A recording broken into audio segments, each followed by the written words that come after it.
Hey everybody, it's Stacie Duffy here, your Denver Metro real estate resource. And today I wanted to answer a question that I get a lot from first-time buyers or second-time buyers even, is what do I need to know when I'm shopping for my loan?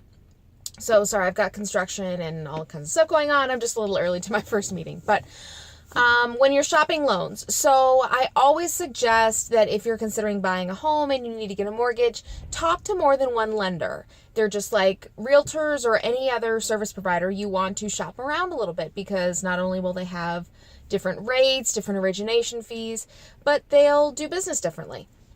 So, three things that I think are really important when you are shopping loans. So, first thing is seriously just communication and accessibility. Do you click with that loan officer or with that lender? Do you feel like they answer your questions appropriately, know what they're doing, answer the phone when you call them or return your call in a short period of time, are accessible via email, text, however you like to communicate and access people? Make sure that they are going to be there when you need them. So real estate is not a Monday to Friday, 9 to 5 type industry. It really isn't. So chances are, if it's, a busy seller's market and you're a buyer, you're going to be putting in competitive offers on, Friday night, Saturday at 10 o'clock. I mean, there's all kinds of different times. You want to make sure that that lender or that loan officer is accessible or at least has you what you need in advance. So that's the first thing. Second thing is, of course, interest rates. And that's kind of a no-brainer, and that's what everyone thinks of.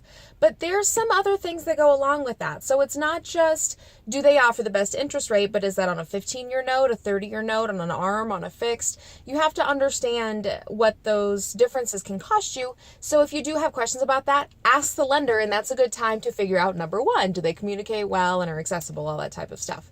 But interest rates is a big thing, and do shop them around a little bit. Some lenders can offer more competitive interest rates than others, especially given your particular loan situation. Some lenders, depending on the market, are trying to offer a different type of loan to their investors, so they will make those interest rates a little bit more competitive to their consumers out there. So that's the second thing, is interest rates.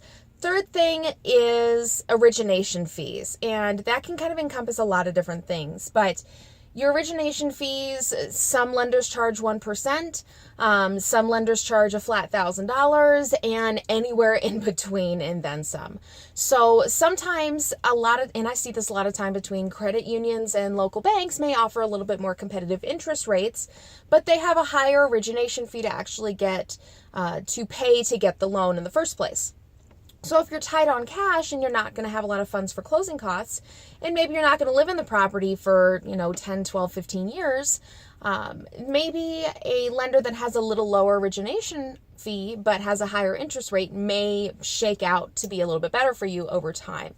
So it just depends on what's best for you. But anyway, shop those around a little bit. Make sure you talk to more than one lender, interview your lenders, find someone that is a good fit for you. They work for you. They don't work for your realtor. They don't work for the title company. They work for you. So make sure you're happy with who you're using, and they will help you through the process. So anyway, hopefully that answers that question for y'all. If you're liking my videos, please subscribe to my channel. I greatly appreciate it. Also, if you have any more questions or comments, you can leave those down below in the comments. And if you want to reach out to me directly, you can do so. My contact information is on my website, and the link for that is down below as well. So thanks so much for the time, and have a great day.